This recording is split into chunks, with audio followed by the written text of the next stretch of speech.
Summer வந்தாச்சு. What's your plan for this holiday? எங்க கிட்ட விட்டுருங்க, நாங்க பாத்துக்கிறோம். VGT holidays. GT Holidays, South India's #1 travel brand. அடகில் இருக்கும் தங்க நகைகளை மீட்டு 10 நிமிடங்களில் பிரைம் கோல்ட் ஹப் மூலம் அதிக விலைக்கு விற்க 7997990028 தொடர்பு கொள்ளவும். அதன் தமிழர்களுக்கு வணக்கம். பல்வேறு துறைகளில் ஆகச் சிறந்த ஆளுமைகளை சந்தித்து நாம் நேர்காணல் எடுத்து வருகிறோம். அந்த வகையில் மீண்டும் நம்மோடு இணைந்திருக்கிறார் மூத்த பத்திரிகையாளர் திரு துக்ளக் ரமேஷ் அவர்கள். அவரிடம் கேட்பதற்கு நிறைய இருக்குன்னு வாருங்கள், அவரிடமே கேட்போம். வணக்கம் ரமேஷ் சார். வணக்கம் ஆதேஷ், எப்படி இருக்கீங்க? நலம். 2026 தேர்தலுக்கான கூட்டணி எப்படி இருக்க போகிறது? இங்க இருக்கிறவங்க அங்க போவாங்களா, அங்க இருக்கிறவங்க இந்த பக்கம் மாறுவாங்களா, அல்லது புது அணி ஏதேனும் உருவாக்க போகிறார்களா, அல்லது புதுசா வந்த விஜயோடு ஏதேனும் போக போறாரா, அல்லது விஜய தம்பக்கம் இழுக்க போறாங்களா அப்படின்ற நிறைய இந்த கூட்டணி கணக்குகள் தான் பயங்கரமா போயிட்டே இருக்கு. திமுக கூட்டணி இன்டாக்டா இருக்கு, அங்கேயே தான் இருக்காங்க அப்படின்னு சொல்லிட்டு இருந்த வேளையில நேற்றைக்கு அங்கு மார்க்சிஸ்ட் கம்யூனிஸ்ட் கட்சியினுடைய மாநில செயலாளர் பே சண்முகம் அவர்கள் ஒரு அதிருப்தியை வெளியிட்டிருக்கிறார். அவர் 98.5% எல்லாம் நிறைவேற்றி விட்டார்கள் எல்லா தேர்தல் அறிக்கையும் அப்படின்னு திமுக சொல்றாங்க. ஒருவேளை ஏதாவது கணக்கு பிழை இருக்கும் போல, அவங்களுக்கு கணக்கு ஏதோ தெரியல போல அப்படின்ற மாதிரி விமர்சனம் எல்லாம் வைக்கிறாரு. அதே போல நாங்க சீட்டு அதிகமாக கேட்போம் அப்படின்ற ஒரு ஸ்டேட்மெண்ட்டையும் சொல்றாரு.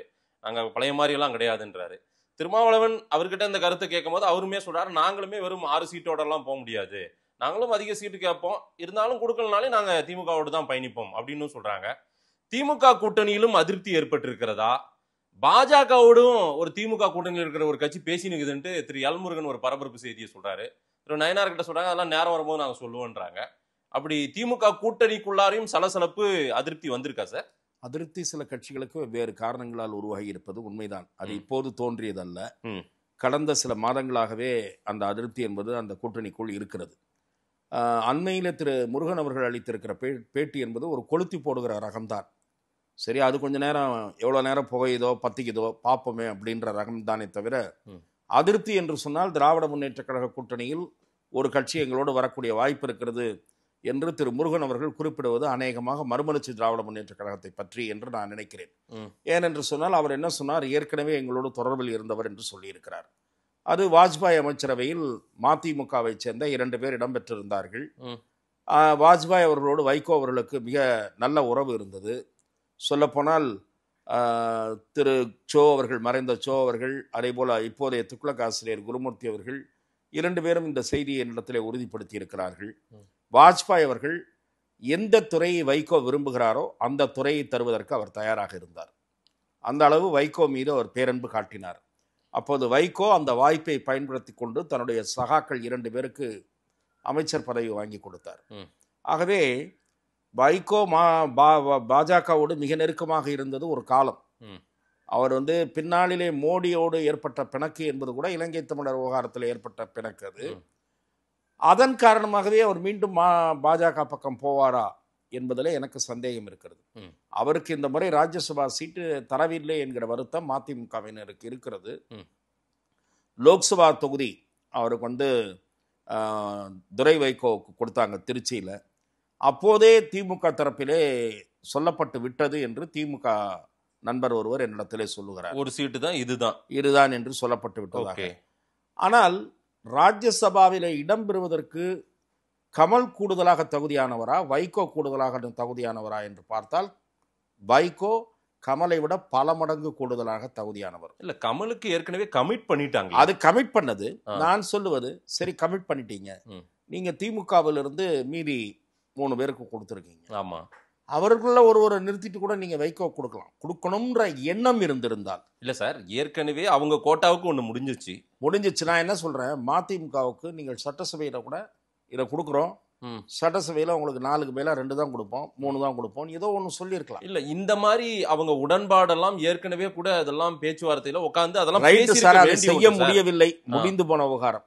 ஆனால் வைகோவுக்கும் சரி, துரை வைகோ உள்ளிட்ட மதிமுகவினுடைய நிர்வாகிகளுக்கும் சரி கொடுக்கவில்லை என்கிற ஒரு குறை இருக்கிறது. ஆனால் அதன் காரணமாக அவர் கூட்டணியை மாற்றி விடுவாரா என்றால் மாற்றுவது என்பது கடினம். ஏனென்றால் வைகோவனுடைய கட்சி முன்பிருந்த பலம் இப்போது இல்லை.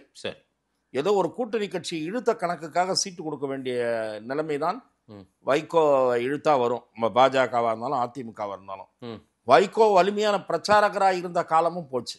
சரி. வைகோ ஒரு வலிமையான பிரச்சாரகர் இருக்கக்கூடிய அணிக்கு. ஆனால் இப்போது அந்த பழைய உடல் நலத்தோடு குரலை ஓங்கி உயர்த்தி பேசுகிற அளவுக்கு அவர் இல்லை. அவ்வாறு பேசாமல் இருப்பது நல்லது என்று அவரிடத்திலேயே நான் தனிப்பட்ட முறையிலே கூறியிருக்கிறேன். பழைய எஃபர்ட் எல்லாம் போட்டு அதிகமாக பேசாதீர்கள் என்று. ஏனென்றால் உடல் நலிவுத்தில் அவ்வளோ பலம் இல்லாத ஒரு நிலையில இருக்காரு.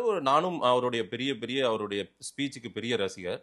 ஆனா அப்படிப்பட்ட ஒருவரை பிஜேபி நாங்க தூக்க போறோன்ற மாதிரி சூசகமாலாம் சொல்லி இல்ல திமுக அணி உடையாதா என்கிற ஒரு அப்படி ஒரு பேச்சு உடைச்சிடணும், அதனால லாபம் இருக்கோ நட்டம் இருக்கோ அதுக்கு அவளை இல்ல அது இது ஒரு அரசியல் உத்தி தானே. இதுல நான் தவறு காண மாட்டேன்.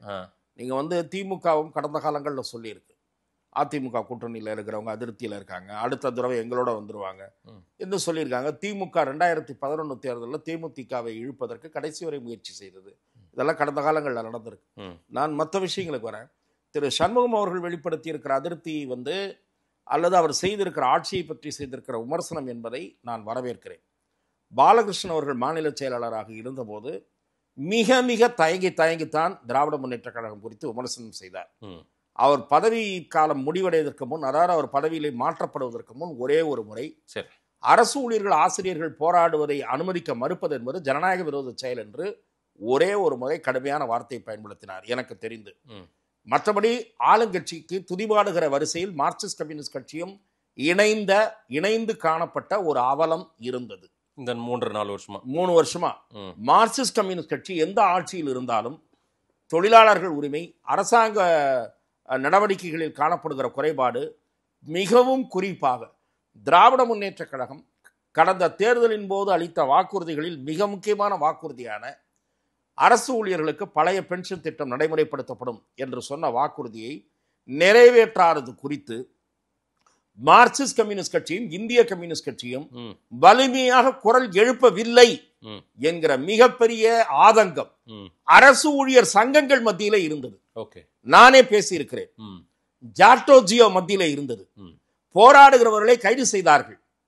ஆசிரியர்கள் தற்காலிக பணியாளர்கள், தற்காலிக பணியில் நியமிக்கப்பட்டவர்கள், ஒப்பந்த அடிப்படையில் நியமிக்கப்பட்டவர்கள்.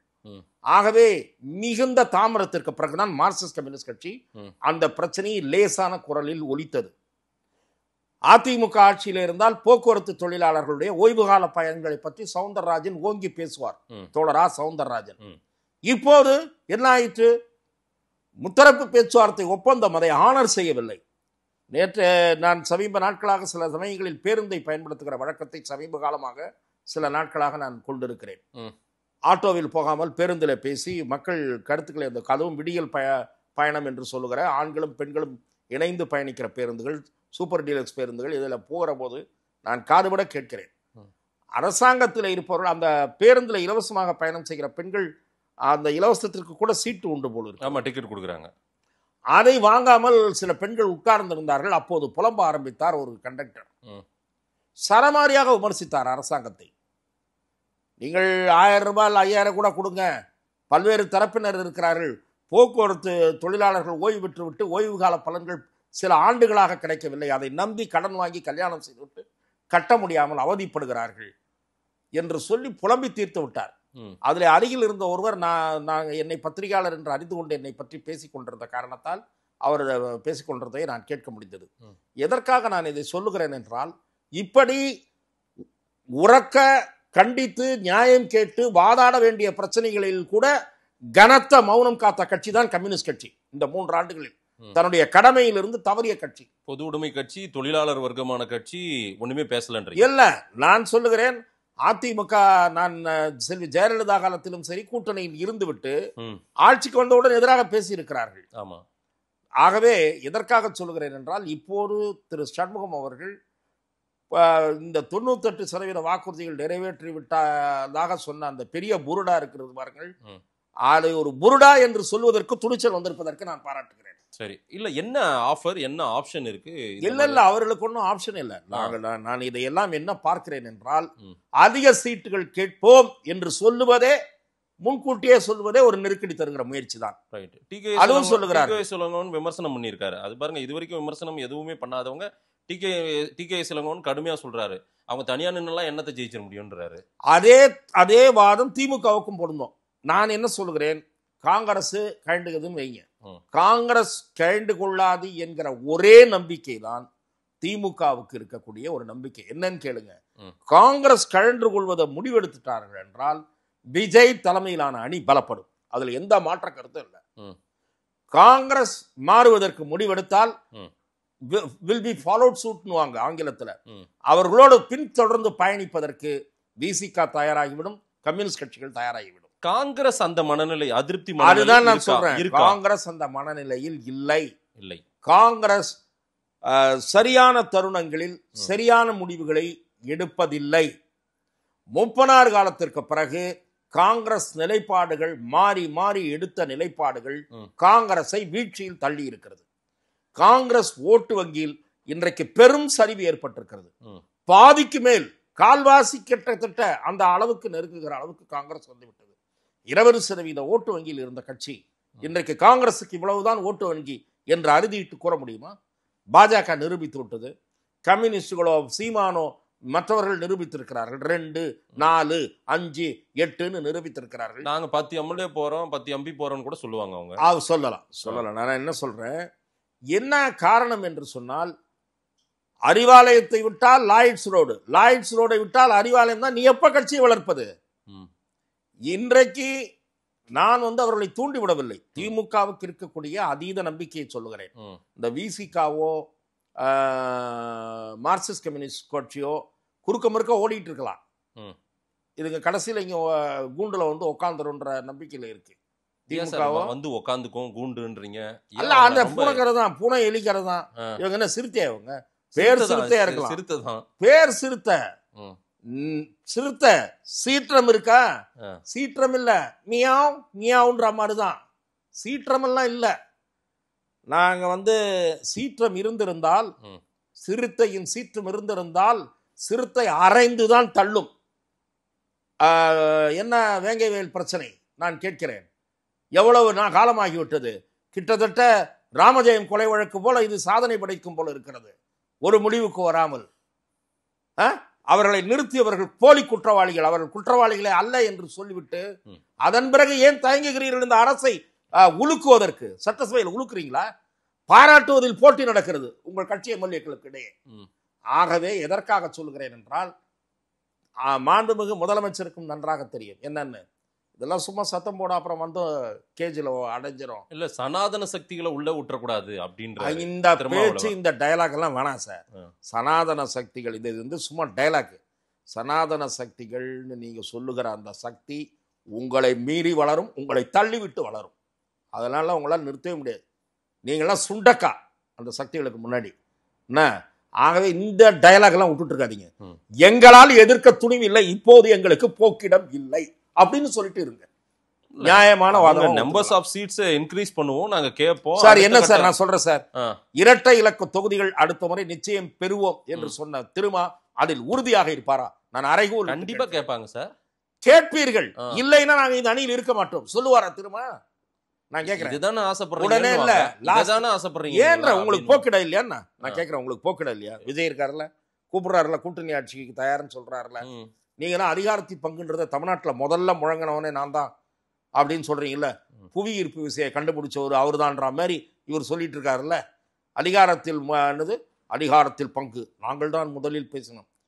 முதல்ல பேசி அத்தோடு நிறுத்தி பம்மி விட்டோம். அதையும் சென்டென்ஸ் முடிச்சிருங்க. சென்டென்ஸ் செய்ய முடிக்க மாட்டேன்றீங்க. சரி, இங்க 10 சீட்டை வாங்க சொல்லுங்க சார், பார்க்கலாம். 10 எல்லாம் கொடுக்க மாட்டாரு. என்ன, அது ஒரு பக்கம் இல்ல. அதிருப்தியை வெளிப்படுத்தி இருக்கிறார் சண்முகம். அதே மாதிரி காங்கிரஸ் சீட்டா இருங்க சொல்றேன். தேமுதிக கிட்ட பேசுறாங்க. யாரு? திமுக. அவங்க பேசுறதுல தவறே இல்லை.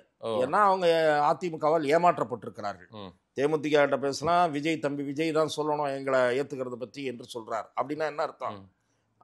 அந்நியார் வரணும் சொன்னாங்கன்னா அதை பற்றியும் பரிசீலிப்பார்கள். ஆனால் நான் ஒன்று சொல்கிறேன் தெரியுமா, இவங்கெல்லாம் என்ன தெரியுமா, நம்ம வேடிக்கையாக பேசுவோம் தெரியுமா, நம்ம நண்பர்கள் மத்தியில் சீன் சிங்காரம். அந்த கேஸ் இந்த சண்முகம் திருமாலாம் சீன் சிங்காரம், சீனை போட்டு அப்படியே உட்கார்றது. நம்பர் திருமாவும் அதே ரகம் தான், சண்முகம் அதே ரகம். பாராட்டினீங்க கொஞ்ச நேரத்துக்கு முன்னாடி யாரு? திரு சண்முகம் அவர்கள். இல்ல நான் சொல்லுவது கூடுதல் சீட்டுக்கா அந்த அழுத்தெல்லாம் கொடுக்குறாங்கல்ல. ஆமா, கூடுதல் சீட்டு கொடுக்கல, எங்க பலத்தை நீங்கள் புரிந்து கொள்ளவில்லை, உங்களுக்கு தக்க பாடம் போட்டுக்கிறோம். கிளம்புறாங்களா வரிசையா ஊர்வலமா? கிளம்புவாங்களா நான் கேட்கிறேன். ஆனால் அரசியல் சாதுரியமான நடவடிக்கை, களம் மாற வேண்டும், தமிழக அரசியல் கூட்டணி ஆட்சியை நோக்கி நகர வேண்டும் என்ற நிலை உருவாக வேண்டும் என்றால் திமுக கூட்டணியிலும் கலகம் பிறக்க வேண்டும். அதிமுக கூட்டணியில் சேருகிற கட்சிகளும் அதே குரலை எழுப்பும். அதற்கான தேவை தமிழ்நாட்டில் இருந்ததே இல்லையே சார். தேவை இருந்ததில்லை என்று நீங்கள் கூட்டணி ஆட்சி இருங்க. ஒரு கட்சி கொள்ளையடிப்பது, மர கட்சிகள் உடந்தையாக இருந்து போடுகிற சிபாரிசுகளுக்கு காரியம் நடந்தால் போதும் என்று இருப்பது, இதுதான் தேவையா? தமிழ்நாட்டுக்கு தேவையா சார்? கூட்டணி ஆட்சின்னு இருந்தா என்ன, அது இவனே ரெண்டு வருஷமா, ஒரு வருஷமா பாக்குறோம், 6 மாசமா பாக்குறோம், இவனே வர டெண்டர்லாம் அடிச்சுக்கிட்டு இருக்கான் அப்படின்னு என்ன பண்ணுவான்? ஒரு மந்திரி முதல்ல எந்திரிச்சு இந்த டெண்டரை நாங்கள் ஏற்கவில்லைன்னு, நாங்கள் உடன்படவில்லை கேபினட் மீட்டிங்ல அப்படின்ற நியூஸை 2 பத்திரிகை கொடுப்பான். இது நல்லது, இது நடப்பது நல்லது. ஏன்னா ஊழல் முற்றிலுமாக ஒழிக்கப்பட முடியாது என்றாலும் ஊழல் குறைவதற்கான வாய்ப்பையாவது எது தோற்றுவிக்கும் என்றால் கூட்டணி ஆட்சி தான் தோற்றுவிக்கும். இல்ல சார், இந்த கூட்டணி ஆட்சியை இன்றைக்கு வலுவாக பேசக்கூடிய கட்சி பிஜேபி. இது பலருடைய பார்வை, அரசியல் பார்வையாளர்கள் சிலருடைய பார்வை என்னன்னா, கூடவே அந்த வண்டியில சவாரி பண்ணிட்டு வண்டி என்னதுன்னு சொல்ற கூட்டம் அது. அதனால இல்ல அப்படி வண்டி என்னதுன்னு சொல்ற கூட்டம்னு நீங்க நினைச்சீங்கன்னா உங்க வண்டியினுடைய டிரைவரு, ஆல்டர்னேட்டிவ் டிரைவரு, கிளீனர்லாம் ஒழுங்கா இல்லைன்னு அர்த்தம். எந்த பக்கம் வேணா எப்போ வேணா தாவான்னு அர்த்தம். உங்க வண்டி, உங்க ஸ்டாஃப், உங்க பேருந்து கம்பெனி ஸ்டாஃப் சரியான ஸ்டாஃபா இருந்தான்னா அவன் அந்த பக்கம் மாற மாட்டான்ல. அப்போ உங்க ஸ்டாஃப் எல்லாம் எப்படின்னா, அண்ணன் எப்படா போவான், தின்ன எப்படா காலி ஆகுன்ற கேஸ்ன்னு நீங்க நினைக்கிறீங்கன்னு நான் புரிஞ்சுக்கிறேன்.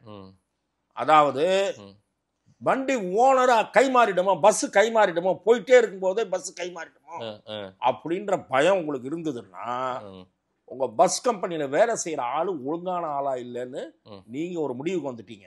அதுதான் அர்த்தமே. இந்த உதாரணத்தை வீட்டுக்கு வான்னா வந்து போனோம், வீட்டுல ஒரு ரூம் எனக்கு கொடுன்னு எல்லாம் கேட்க கூடாது. அதெல்லாம் நீங்க சொல்லக்கூடாது.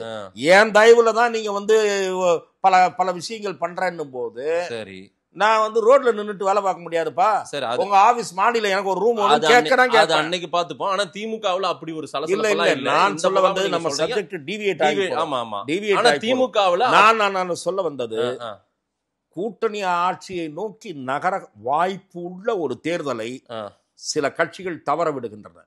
திமுக கூட்டணியில் குறிப்பாக அதிமுக கூட்டணியிலும் சேரப்போகிற கட்சிகள் அந்த வாய்ப்பை தவறவிடக் கூடாது. டாக்டர் கிருஷ்ணசாமி இருங்க, திரும்ப மாதிரி தான் டாக்டர் கிருஷ்ணசாமி பேசியிருக்காரு தெரியுமா? சமீப காலமா அதிமுக கூட்டணியில் இருக்கான்னு அவர் எங்கேயாவது சொன்னாரா? மௌனமா இருக்காரு. எங்கேயாவது சொன்னாரா? இல்ல இல்ல இல்ல. அவரும் அந்த கருத்தை பேசி இருக்கிறார். சரி, வெளியில பேசி பத்திரிகையில வந்திருக்கு, நீங்களும் படிச்சிருப்பீங்கன்னு நினைக்கிறேன். தமிழ்நாட்டுல 2026 தேர்தலில் ஆட்சி அதிகாரத்தில் பங்கு தருகிறவர்களோடு தான் கூட்டணின்னு இருக்காரு. இவங்க திமுகவாகட்டும் அதிமுகவாகட்டும் பங்கு தரணும்னு சொல்ல மாட்டாங்க. அந்த நிர்பந்தத்தை கூட இருப்பவர்கள் தான் உருவாக்க வேண்டும். திமுக அணியில் கூட இருப்பவர்கள் உருவாக்க மாட்டார்கள் என்பது என்னுடைய அபிப்பிராயம். இந்த அதிருப்தி ஒரு பெரிய பூகம்பமாவோ ஒரு சர்ச்சையாவோ எல்லாம் இருக்காது திமுக. நிச்சயமாக வராது. இது அவர் திராவிட முன்னேற்ற கழகத்தினுடைய தலைவர் மதிப்புக்குரிய மு.க. ஸ்டாலின் அவர்கள் தன்னுடைய அணுகுமுறையின் மூலமாக மாற்றுவார். இன்னொன்று, இந்த சில நேரங்களில் கூட்டணி பேச்சுவார்த்தை எப்போ நான் அவரை புண்படுத்துவதாக எடுத்துக்கொள்ளக்கூடாது. அவருக்கு வேண்டியவளோ அல்ல அவரோ திரு துரைமுருகன் மாதிரி இருக்கிறவங்க பேச்சுவார்த்தையில் நக்கல் அடிப்பாங்கன்னு நான் கேள்விப்பட்டிருக்கேன். சம்பவங்களே எனக்கு தெரியும், 1-2 சம்பவம். சிலர் வருவார்கள், சிலர் போவார்கள். இல்ல ஒரு குறிப்பிட்ட அளவு சீட்டு கேட்கறாங்கன்னு வச்சுக்கோங்க, ஆள்லாம் இருக்காங்களான்னு அவங்க கட்சிக்கு அப்படின்லாம் கேட்பாராம். துரைமுருகன் அப்படியே கேட்டுருவாரா? கேட்டு புண்படுத்தி அது தலைமை வரை போய் புகாராக போய், ஆகவே அவரை அமைதியாக இருக்க சொல்லுங்கள் என்று சொல்லி அந்த உத்தரவெல்லாம் பிறப்பிக்கப்பட்டிருக்கு. ஆகவே நான் எதற்காக சொல்லுகிறேன் என்றால், யாரும் கோவப்பட்டாலும் எந்திரிச்சு வரல இல்ல. ஆனால் திரு முதலமைச்சர் அவர்கள் மிகுந்த பண்போடு நடத்தக்கூடியவர். திரு ஸ்டாலின் அவர்கள் இந்த பிரச்சனையை திறம்பட கையாள்வார் என்று நான் பார்க்கிறேன். நான் திரு ஸ்டாலின் அவர்களையும் திரு எடப்பாடி பழனிசாமி அவர்களையும் ஒப்பிடுவதானால் கூட்டணி கட்சிகளை கையாளுவதில் திரு ஸ்டாலின் அவர்கள் சிறந்த முறையில் கையாள. என்ன வித்தை சார்? என்ன வித்தை அது? இல்லை, பேசுகிற வித்தை தான். அவர்களோடு இயல்பாக அவர்களுக்கு மரியாதை கொடுத்து பழகிறது, அட்ஜஸ்ட் பண்ணிங்கன்னு சொல்றது, வேற ஒரு ஆஃபரை சொல்றது, இதுதான். இதை தவிர சில வித்தைகள் அவர்களுக்கு ஆளுங்கட்சி என்கிற காரணத்தால் அந்த வசதிகள்லாம் இருக்கு. அது உங்களுக்கு புரிஞ்சது என்ன? ஆகவே திராவிட முன்னேற்ற கழக கூட்டணிக்குள் நெருடல்கள், நிறையவே இருக்கின்றன. ம், ஆனால் அந்த பிரச்சனைகளை சரி செய்யப்பட்டுவிடும் என்றுதான் நான் பார்க்கிறேன். ம், அன்லெஸ் அண்ட் அன்டில், திரும்பவும் சொல்லுகிறேன், காங்கிரஸ் கட்சிக்கும் திமுகவுக்கும் இடையே பெரிய அளவில் எதுவும் கருத்து மோதல், கருத்து வேறுபாடு தோன்றாத வரை ம். இதர கட்சிகள், ம், அந்த அணியிலே இருக்கக்கூடிய இதர கட்சிகள் ம். வேறு விதமாக சிந்தித்து முடிவெடுக்கக்கூடிய வாய்ப்புகள் மிக மிக மிக குறைவு. ஏன் காங்கிரஸை தாங்கி நிக்கிற மாதிரி, காங்கிரஸ் நூல் பிடிச்சா நாம அந்த நூலை பிடிச்சே நகர்ந்துடலான்ற மாதிரி இருக்கிற மாதிரி ஒரு ஃபீலை சொல்றீங்களா நீங்க சொல்ற கருத்து அப்படி இருக்கு? இல்ல, காங்கிரஸ் நின்று விடுதுன்னு வைங்க, சரி, மைனாரிட்டி ஓட்டு, ஆ, தலித் ஓட்டுல வந்து இவர் தலித் ஓட்டு அப்படியே திருமாவுக்கு போயிடாரு, அவர் போற பக்கம் போயிடாரு. ம், மைனாரிட்டி ஓட்டுல மைனாரிட்டி ஓட்டுன்றது ரொம்ப முக்கியம். ம், திமுகவினுடைய பிளஸ் பாயிண்ட் ம். கிறிஸ்தவர்கள் பிளஸ் முஸ்லீம்கள், ம், அந்த வாக்கு வங்கியில ஒரு 75, குறைந்தபட்சம் 75% ம். அந்த அணிக்கு தான் விழும். ம், விஜய் வந்ததுனால மைனாரிட்டி ஓட்டு ஒரு பகுதி அவருக்கு போகலாமே தவிர, அது கூட சரி. கிறிஸ்தவர்கள் வாக்கு, ம், இஸ்லாமியர்கள் வாக்கு எவ்வளவு போகும்னு எனக்கு தெரியாது. ம், ஆனால் கிறிஸ்தவர்கள் வாக்கு, முஸ்லிம்கள் வாக்கு உட்பட ம். மிக பெரும்பான்மையான மைனாரிட்டி சமூக வாக்குகளை திமுக அணிதான் வெல்லும். ம், அதிமுக அணிக்கு இருக்கக்கூடிய பெரிய பிரச்சனையே அந்த மைனஸ் இருக்கு இல்லையா, அந்த மைனஸ்ல இருந்து தான் தொடங்கணும். கிட்டத்தட்ட 20-22% வாக்குகள் இருப்பதாக எனக்கு ஒரு முன்னாள் நாடாளுமன்ற உறுப்பினர் சொல்லுகிறார். ம். இந்த 20% வாக்குகள்ல கிட்டத்தட்ட தீர்மானமாக ஒரு 15-16% அவங்க கிட்ட தான் இருக்கும். சரி, ஸோ அந்த -16 இருந்தா இவங்க கணக்கே ஆரம்பிக்கணும், ஏடிஎம்கே அலையன்ஸ் ஆமா, கணக்கே ஆமா. இந்த -16 ஓவர் கம் பண்ணி அந்த அணி வெற்றி பெறுவதற்கு, ஸ்வீப் மாதிரி உருவாவதற்கு ஏதாவது ஒரு மேஜர் இஷ்யூ வர வேண்டும். ம். அதே மாதிரி ஒரு வலுவான கூட்டணி தென்பட வேண்டும். இதற்கான வாய்ப்புகளை நாம் இனிமேல் தான் பொறுத்திருந்து பார்க்க வேண்டும். காங்கிரஸ்மே சில அதிருப்தியை மாவட்ட தலைவர்கள் கூட்டத்துல வெளிப்படுத்திருக்காங்க. 60 சீட்டு கேட்கணும்ன்றாங்க.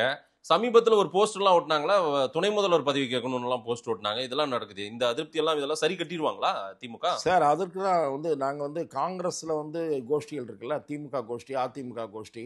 ஆ. நீங்க நமக்குலாம் நம்ம வந்து பத்திரிகைகளில் படிக்கிறது ஆ. ப. சிதம்பரம் கோஷ்டி, KS அழகிரி கோஷ்டி, ம். செல்வ பெருந்தகை கோஷ்டின்னு தான் படிக்கிறோம். ஆ. அதை தவிர மேஜரா திமுக ஆதரவு கோஷ்டி, அதிமுக ஆதரவு கோஷ்டி, ம்.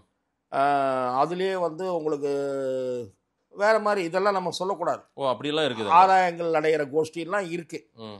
ஆனால் நீங்கள் சொன்ன கருத்தை பேசியதை நான் உறுதிப்படுத்தி தெரிந்து கொண்டேன். 60 சீட்டு கேட்கலாம். ஆமா, நாம் கலைஞர் காலத்திலும் கேட்டிருக்கிறோம், கேட்டு பெற்று இருக்கிறோம். 63 சீட்டு தானே? ஆமா, எம்ஜிஆர் அவர்கள் காலத்திலும் கேட்டு பெற்று இருக்கிறோம். ஆ. உங்களுக்கு நினைவு இருக்குமா என்று தெரியவில்லை. ம். ஏனென்றால் அப்போது நான் சட்டமன்றத்தை கவர் பண்ணவன். ம்.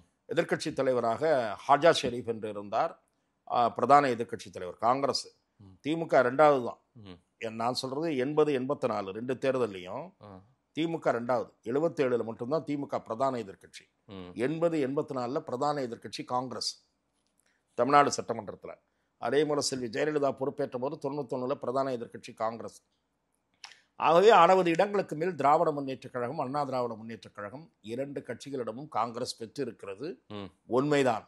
ஆனால் இப்போது 60 இடங்கள் கேட்பது என்பது பேராசை, ஆசை கூட அல்ல, பேராசை. ஆகவே காங்கிரஸ் கட்சிக்கு அதனுடைய வலிமை உணராமல் பேசக்கூடாது என்று கூட்டத்தில் எதிர்ப்பு எழுந்தாலும் தைரியமாக 1-2 பேர் அங்கே பேசி இருக்கிறார்கள். நம்முடைய நிலை ஐஎஸ் இதெல்லாம் நோட் போட்டு சிஎம்க்கு பார்வை கொண்டு போவாங்க. நிச்சயமாக கொண்டு போயிருக்கிறார்கள், கொண்டு போவார்கள். அந்த வழக்கம் உண்டு. அவர்கள் இதை வந்து சீரியஸாக எடுத்துக்கொள்ள போவதில்லை. யாரு? காங்கிரஸை, தமிழ்நாடு காங்கிரஸை பற்றி திராவிட முன்னேற்ற கழகம் ஒரு பொருட்டாகவே சீரியஸாகவே நினைக்க மதிக்கிறது இல்லைன்றீங்களா? சீரியஸாக எடுத்துக்கொள்ள மாட்டார்கள். ஏன், எப்படி ஹேண்டில் பண்ணுவாங்க? காரணம் என்னவென்றால் அகில இந்திய காங்கிரஸ் அங்க மேலிடத்தில் இவர்கள் திராவிட முன்னேற்ற கழகம் நல்ல உறவை பேணி வருகிறது. குறிப்பாக திரு ராகுல் காந்தி அவர்களுக்கும் திரு மு.க. ஸ்டாலின் அவர்களுக்கும் இடையிலான நட்பு உறவு என்பது ஆழமானது, வலுவாக இருக்கு, சைக்கிள் ஓட்டுற வரைக்கும் இருக்கிறது. இரண்டாவது, காங்கிரசுக்கு அகில இந்திய அளவில், நான் அதுதான் சொல்ல வந்தேன், இங்க தமிழக காங்கிரஸ் வந்து மாறி ஒரு நிலை எடுக்காது. அதற்கு என்ன காரணம்னா, வாய்ப்பு இருந்தாலும் எடுக்காது. அகில இந்திய அளவில் ஆன்டி மோடி அந்த ஸ்டாண்ட்ல உறுதியாக இருக்கக்கூடிய கட்சியில் வலிமையான கட்சி எது என்றால் திமுக தான். உங்களுக்கு இன்னொரு கட்சி வலிமையான கட்சி மம்தா அவர்களுடைய கட்சி. ஆனால் அந்த கட்சிக்கும் காங்கிரசுக்கும் உரசல் இருக்கிறது, தகராறு இருக்கிறது, அவ்வப்போது தகராறு இருக்கிறது. மகாராஷ்டிராவிலே உடைந்து விட்டது, பவார் கட்சி உடைந்து விட்டது, சிவசேனை உடைந்து இருக்கிறது. ஆகவே இதுல வந்து நீங்க எங்க அவங்களுக்கு ஒரு இந்திய அலையன்ஸ்ல ஒரு ஸ்ட்ராங் பார்ட்னர் எங்க இருக்காங்க? சவுத்துல இருக்காரு, அதுவும் டிஎம்கே. அப்படி என்கிற போது காங்கிரஸ் அரவதெல்லாம் கேட்காதீங்க. போன தடவை கொடுத்தாங்க பாருங்க, அதை கொடுத்தாங்கன்னா வாங்கிட்டு பேசாம வாணி அங்க எதுவும் பேச்சு, நீ எதுவும் ஒரு தும்மல் கூட வரக்கூடாது அங்கேருந்து அப்படின்னு சொல்லி மேலேருந்து அனுப்புவாங்க. போகும்போதே இவங்க கூட ஒரு டெல்லி பிரதிநிதி வருவார். அவர் வரும்போது என்ன சொல்லுவாருன்னா, என்கிட்ட சொல்லி அனுப்பிச்சிட்டாங்க கொடுக்கறத வாங்கிட்டு வர சொல்லி, அதனால போனோமா மிச்சரை சாப்பிட்டோமா வந்துகிட்டே இருக்கணும் அப்படின்னு சொல்லி தான் கூட்டு போவார். ஸோ திமுகவில் அதிருப்தி இருக்கிறது, ஆனாலும் அதை கூட்டணியில் அதான் திமுக கூட்டணியில் அதிருப்தி இருக்கிறது, அதை திரு ஸ்டாலின் அவர்கள் சமாளித்து விடுவார் அப்படிதான் நான் பார்க்கிறேன். அடுத்து பிஜேபி முருக பக்தர்கள் மாநாடு நடத்துறாங்க சார். என்ன தேவை எழுந்திருக்கிறது? இதில் அரசியல்ன்றாரு திரு சேகர் பாபு, கடுமையான விமர்சனங்களை வைக்கிறாரு. அப்படி வைப்பதில் நான் ஆச்சரியப்படலை. ஏனென்றால் அவர்கள் எப்போதெல்லாம் ஆட்சிக்கு நெருக்கடி வருகிறதோ, நெருக்கடி என்றால் யாராவது ஏடாகுடமாக வாயை விட்டு அதன் காரணமாக வாங்கி கட்டி கொள்ளுகிற நிலை வருகிறதோ, அப்போதெல்லாம் திமுகவும் சேர்ந்து சாமி ஆடும். நல்ல வார்த்தை அது. திமுகவும் சேர்ந்து சாமி ஆடும். கூடம் தெரியாமல் சாமி ஆடுகிற கதை அது. எப்படி என்றால், நீ வேப்பலை இடுப்பில் சொருகிட்டு தலையில் சொருகிட்டு நீ ஆடினாலும் நீ அக்மார்க் முத்திரை குத்திய நாத்திகவாதி என்பது ஆன்மீகவாதிகளுக்கு நன்றாக தெரியும். ஆன்மீகத்தில் ஆழ்ந்த பற்றுடையவர்களுக்கு நன்றாக தெரியும். ஏனென்றால் உங்கள் கட்சியில் வாய்க்கொழுப்படுத்தி பேசுகிற ராஜாவையோ, இப்போது திரும்பவும் தன்னுடைய வாய் நீளத்தை காட்டத் தொடங்கி இருக்கிற மனோ தங்கராஜையோ அடக்குவதற்கு முதலமைச்சரால் முடியவில்லை. ஆகவே நீங்கள் நாங்களும் நம்பிக்கை உள்ளவர்கள்தான், எங்கள் கட்சியில் இருப்பவர்களும் கோயிலுக்கு போகக்கூடியவர்கள்தான் என்று சில நேரங்களில் நெருக்கடி நேரிடுகிற போது பேசுகிறீர்கள். எல்லா நேரங்களிலும் டிபார்ட்மெண்ட் இந்த முறை எத்தனை கோவில்களுக்கு குடமுழுக்கு நடத்தி, இதை நான் பல முறை பல நேர்காணல்களில் சொல்லிவிட்டேன். விவரம் தெரிந்த சேகர் பாபு இருங்க, விவரம் தெரிந்த திராவிட மாடல் அமைச்சரா அல்லது ஒரு ஆன்மீக அமைச்சரான்ற வித்தியாசமே தெரியாத அளவுக்கு ஒரு பயணத்தை மேற்கொண்டிருக்கிறார். விவரம் தெரிந்த நண்பர் மாதேஷ் போன்றவர்கள் இதை கேட்பது எனக்கு வியப்பளிக்கிறது. எந்த ஒரு ஆட்சி வந்தாலும் கோயில்களின் புனரமைப்பு பணி மேற்கொள்வதுதான் இந்து சமய அறநிலையத்துறையின் வேலை. அது அந்த துறையினுடைய பொறுப்பு, அந்த துறையினுடைய கடமை. இல்லாவிட்டால் அந்த துறையை நீங்கள் ஆன்மீகவாதிகளிடம் கொடுத்து விடுங்கள் என்கிற கோரிக்கையை ஏற்று கொடுத்து விடுங்கள். உங்களிடம் இருப்பதை விட அது சிறப்பாக இருக்கும். இல்ல சார், முருகர் மாநாடெல்லாம் எந்த காலத்துல நடத்திருக்காங்க திமுக? சரி, நடத்திருக்காங்க பாத்தீங்களா? நான் சொல்றேன், பழனி நீங்க நடத்துனீங்க. ஆமா, பழனியில. அதான் நான் சொன்னேன், விமர்சனம். அதுக்கு ஏதாவது விமர்சனங்கள் எதற்காக? எப்படி அந்த இந்துக்கள் ஓட்டு அங்க போயிடுன்றது பயத்துலதான் பிஜேபி நடத்துறாங்க. எதற்காக அந்த மாநாடு நடத்தப்பட்டது மாதேஷுக்கு தெரியாதா? மறந்து போச்சா? சனாதனம் பற்றி வரம்பு மீறி இல்லை அர்த்தம் தெரியாமல் பேசி சுப்ரீம் கோர்ட்டிலிருந்து பீகாரில் கேஸு, உத்தரப்பிரதேசில் கேஸு, ராஜஸ்தானில் கேஸுன்னு வந்த பிறகு சனாதனன் டெங்கு கொசு மாதிரி அதை ஒழிச்சிருவேன்னு துணை முதலமைச்சர் புரியாமல் பேசி, எதுவும் தெரியாமல் பேசி, சனாதனம்னா அது என்ன ஒரு இதுவா, அது என்ன கோட்பாடா, மத கோட்பாடா? சனாதன தர்மம் என்ற சொல்லுக்கு மிக எளிமையாக எல்லோரும் அர்த்தம் சொல்லிவிட்டார்கள். தொன்று தொட்டு அழிவற்ற தர்மம் சனாதன தர்மம். அதான் சிம்பிள் வேர்டு. அதையும் இருங்க, அதான் இவங்க எங்க திருமாவளவன் சொல்ற ஸ்டேட்மெண்ட் பெருசு சார். நான் அதை உங்களுக்கு சொல்றேன் சார். நானும் நீங்களுமே விரிவா பேசியிருக்கோம். நான் ஆதாரங்களோட வந்து பேசினேன். அதை நீங்க அந்த திருமாவளவன் வீடியோ இன்னொரு முறை பாருங்க. நான் சொல்றேன் சார், சனாதன தர்மத்தையும் மனுஸ்மிருதியும் போட்டு குழப்பிக் கொள்ளுகிறார். எல்லாம் ஒண்ணுதான். மனுஸ்மிருதி வேறு, சனாதன தர்மம் வேறு சார். சனாதன தர்மம் இஸ் ஈக்குவல் டு மனுஸ்மிருதியா? அப்படி சொன்னால் அவர்களுக்கு பேசிக் அறிவே இல்லைன்னு அர்த்தம். அவ்வளவுதான். இந்து மத சமய நம்பிக்கைகள், சனாதன தர்மம், இந்த தொன்று தொட்டு இந்த நாட்டில் கடைபிடிக்கப்பட்டிருக்கின்ற நமக்கென்று வகுக்கப்பட்டிருக்கிற தர்மம். அது ஜாதி ஏற்றத்தாழ்வை கற்பிக்காத பொதுவான சொற்றொடர். அதுதான் அது கடுமையான எதிர்வினைகளை சந்திச்சது ஆளுங்கட்சி. கடுமையான எதிர்வினைகளை சந்தித்தது ஆதினமார்கள். அதே போல நான் வந்து இருங்க வரேன். நான் இறை நம்பிக்கையில் ஆழ்ந்த இறை நம்பிக்கை உடையவன், பல்வேறு திருக்கோயில்களுக்கு செல்லுகிறவன். நான் வைணவனாக இருந்தாலும் நான் எல்லா கோயில்களுக்கும் செல்லுகிறவன், எல்லா மத நம்பிக்கைகளையும் மதிப்பளிப்பவன். சொல்லப்போனால் வேளாங்கண்ணி ஆலயத்திற்கு நான் சென்று வழிபட்டிருக்கிறேன். ஆகவே நாகூர் தர்காவுக்கு ஒரு நண்பர் அழைத்திருக்கிறார், போவேன். நான் எதற்காக சொல்லுகிறேன் என்றால், எல்லா மத உணர்வுகளையும் கோட்பாடுகளையும் மதிக்கிறவன். அந்த பின்னணியில் சொல்லுகிறேன், ஆதினகர்த்தர்கள் மீது எனக்கு மிகப்பெரிய மரியாதை உண்டு. ஆனால் உங்கள் ஆட்சியில் என்னென்ன அணுகுமுறைகள் கடைபிடிக்கப்படும் என்பதையும் நான் நன்றாக அறிவேன். வருகிறார்களா, வரவழைக்கப்படுகிறார்களா, வருமாறு கேட்டுக்கொள்ளப்படுகிறார்கள். அப்படி சொன்னாரு உங்களுக்கு? கேட்டுக்கொள்ளப்படுகிறார்கள். ஆதினத்தை திரைப்படத்துறையிலே என்ன நடந்தது சொல்லலையா? எந்த ஆதினத்தை திமுக அரசு மிரட்டினதா? டாக்டர் கலைஞர் இருங்க சார், சொல்லுங்க சார், எந்த ஆதினத்தை திமுக அரசு மிரட்டினது? இதெல்லாம் சேகர் பாபு எங்க மிரட்டினாரு? எதையாவது மிரட்டலாம் வேணாம் சார். போற போக்குல எதையாவது ஒண்ணு சொல்லக்கூடாது. போற போக்கெல்லாம் சொல்லல, போற போக்கெல்லாம் சொல்லல. உங்க வழக்கம் தெரியும். யார் மதுராதுன்னு சொன்னாரு? இல்ல சார், மிரட்டல சொல்லுவார். மோடி ஓட்டு கேக்குறாருல. இல்ல எல்லா ஆதினமும் சொல்றாங்க. நீங்க இந்த சில சில்லுண்டிகளை தூண்டி விட்டு அந்த பல்லக்குல போற நடைமுறை நீங்க எதிர்க்கல உங்க ஆட்சியில?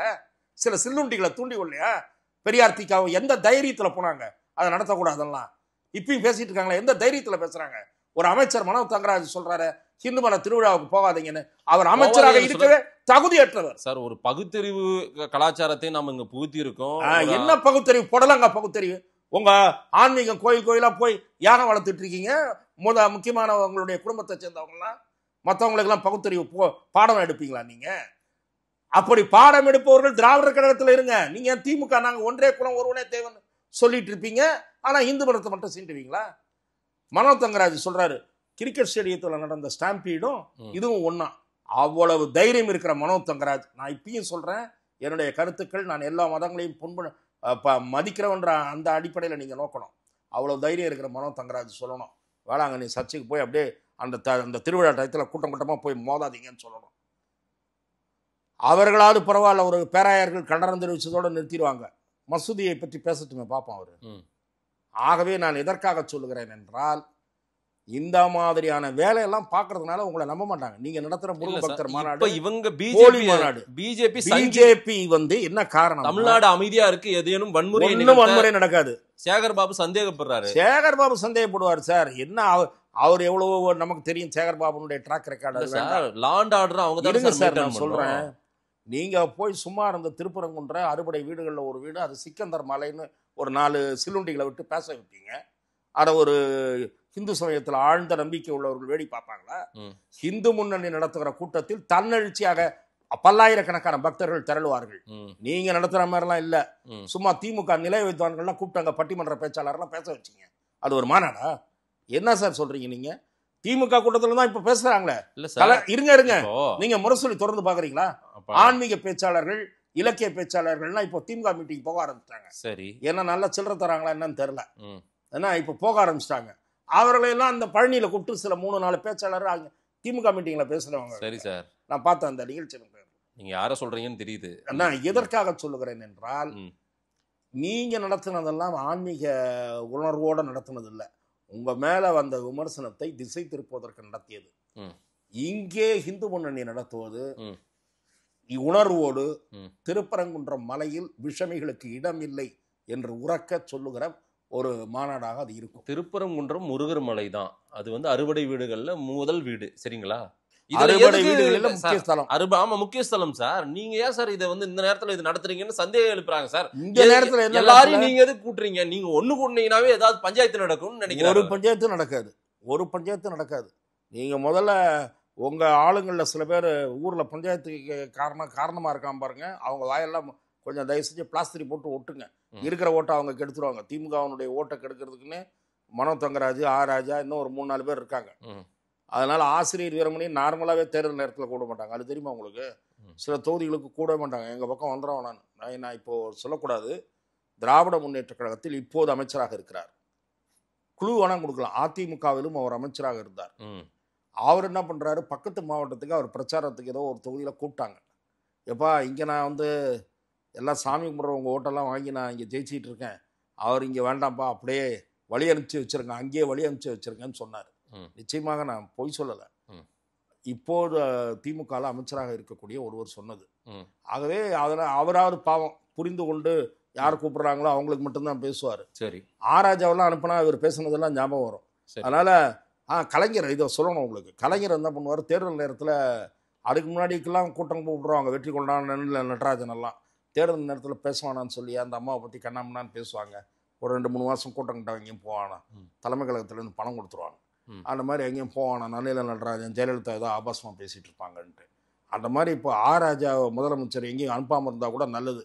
கொஞ்சம் ஓட்டு உழற ஓட்டை கெடுக்காம தடுக்கலாம். சரி, இப்ப முருக பக்தர்கள் மாநாடு நடத்திட்டா என்ன ஓட்டு புறம் பிஜேபிக்கு போட்டுருவாங்களா என்ன? பிஜேபிக்கு போடுவாங்கன்னு நான் சொல்லல.